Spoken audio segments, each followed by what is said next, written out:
All right, episode 3, Love Hurts. What is this, a Rob Zombie Halloween movie? So, as expected, Tom does not die here, but I definitely thought for a second he might be freaking, he has the knife like halfway in, almost to his heart, but then Barbara Crampton's character comes and shoots him in the face. And Tom goes outside and he can't get his fucking car into gear. I mean, I know he's frantic and whatnot, but okay. The whole, the car can't start, the car can't get into gear thing, that worked 30 years ago, 35 years ago. That shit just doesn't work anymore, okay? Cars don't have an issue starting nowadays. Not almost ever. Like, older cars, yeah, but when they're in, a brand new car of the times, no more. Please stop with that. That is so dumb. Then he can't get in his car into gear. This thing is fucking super nice, and get out of here. That's silly. Yes, he's frantic, but that's insane to me. I do love that Jack doesn't just heal, or, that he doesn't just show no signs of damage or whatnot. Like, his face is fucking ripped off.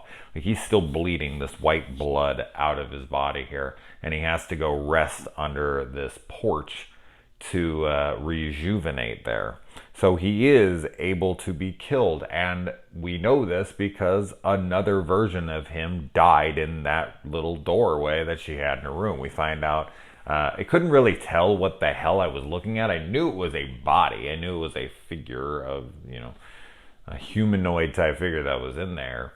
But I couldn't really tell what the hell it was, so I just thought it was a dead body.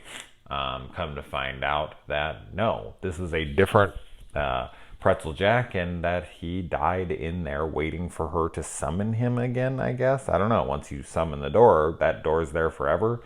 So that little door that guy put in that house at the end that he's renting or whatever is going to be there forever unless they knock it down. But when they open it and the husband looks into it, it's goes deep down, dark fucking openness in there, which I'm guessing on the other side of the wall it's not there, so it's like an alternate dimension.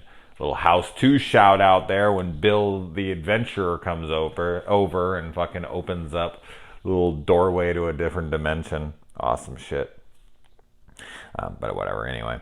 Because they have to actually cover it over. Somebody covered it over.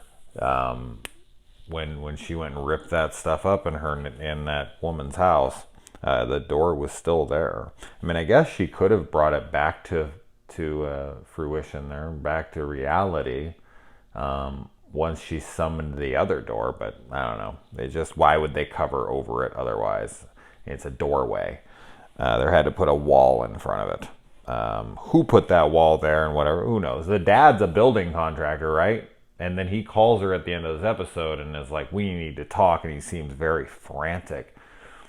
I have to wonder if, because the neighbor also possesses this power and he sucked her out, if the dad may have also had this power and maybe accidentally created another family, or her. I don't know. I'm stretching here maybe a little. Or maybe she created them to get rid of him. I don't know. I don't think that's what it is, because it doesn't seem to change timelines or realities or anything. It's just they're there or they're not. So, I don't know. That was just something I was toying with in my mind, but I'm not sure how it would work. I haven't really thought about it all that much. I do like that Jack is real, that he's just out there and we get to see him and follow him around. He's not just always lurking in the shadows. He's not something that nobody believes. He's caught on camera by the police detectives. And one of the police detectives is, what the hell was his name? Malik from Saw 5 and then Saw 7 as well. So that was pretty cool. I noticed him in the last episode or the first episode or whatnot, but I've forgotten to mention it. But yeah, I mean, what the hell was it talking about? Yeah, he's just around, and I dig that about him, and the fact that, people can see him. Like he's walking through the housing complex and whatnot. Like there's a car right there, and the kid sees him when he gets up, and he goes behind this car that's starting up and whatnot. Like everyone can see him. He's out there in the world. It's not like he's just blinking in and out of existence, and he only comes into reality when she thinks him up. Like no, he's like once he's out there, and he can be seen. I dig that about it. He's not just this supernatural entity that just kind of come in and out as he pleases, and no one believes her. It's like no, everyone can see him. He really is there. And now the psychiatrist, to me, this part is pretty stupid. And there's some conveniences in this episode that I'm not crazy on, but some of them could be okay. Some of them, if we give it a little more time, I'll be like, with the whole neighbor being next door to her and having the power thing, at first I was like, what the fuck? That's ridiculously convenient. And then he kind of addresses that and like, no, I sought you out. And it's like, oh, okay. So I'm kind of okay with that one. The psychiatrist being, psychiatrists are supposed to be pretty damn smart, right? So the fact that her husband was just attacked, the woman who he was around was murdered, and that she also had a person murdered in front of her.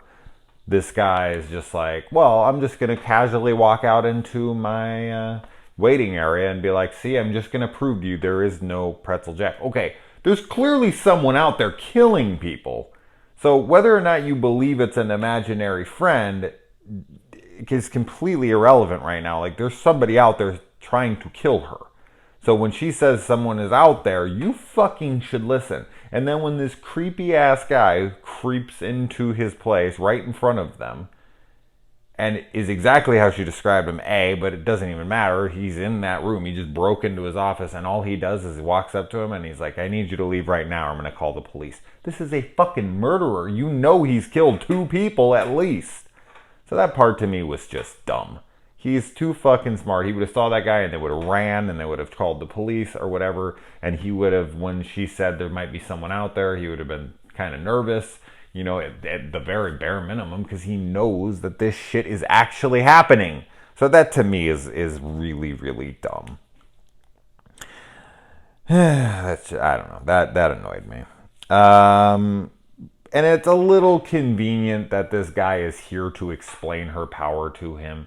I mean, we have a lot of that stuff. There's always exposition in modern day cinema, and there's tons in others, older cinema as well. But there always seems to be a guy that's just conveniently placed in these movies, like Sinister or whatever, where they just call him, and he just he explains everything. Oh, the demon's name is Bagul, and blah blah blah. It's like, I don't know. Characters used to have to work harder. Things used to be a little bit more open-ended.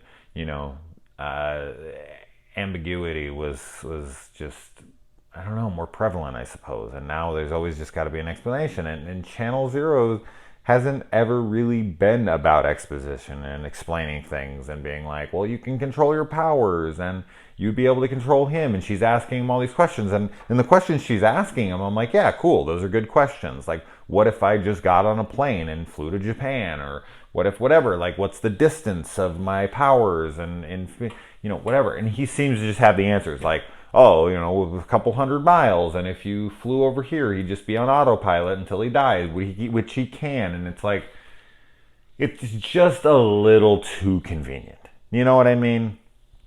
So I'm struggling with that a little bit. But that's that thing that I said later on, if it's revealed that he is part of something or whatever, like that remains to be seen if I end up being okay with this. But as it sits right now, I don't like that he's there to explain things. Like, this show has never been about that kind of stuff. They're fine with leaving things very open, like open for your interpretation or making you ponder things and just kind of suss it out for yourself. Butcher's Block never really gave us the answers we really wanted. No End House gave us fucking very little to go on, and Candle Cove there as well was pretty ambiguous. So I don't know. It just, for Channel Zero, this seems heavy-handed, and I almost wonder if studio execs were like, well, people are having a hard time with, you know, how open-ended you're leaving things. Maybe we can get a character in here that explains things a little better so our dumber audiences know what's going on. I don't know. I don't know. That stuff is a little too heavy-handed for me, but it's not killing the show by any means. I think it's fucking great. It's a kind of like a slasher, supernatural slasher, essentially, and I'm all about that stuff. I do want to see him kind of go to town on some more people, though, because that gore in the first episode was great, and since we haven't gotten a ton, which isn't absolutely necessary, but we only have 3 episodes left, and I want to see a little more killing in this if it is kind of a supernatural thing. But as long as the episodes are as good as these have been, I'm fine. I just, Gorehound want a little more, since the ones in the first are great. And, when his face is kind of blown off here, that looks really cool.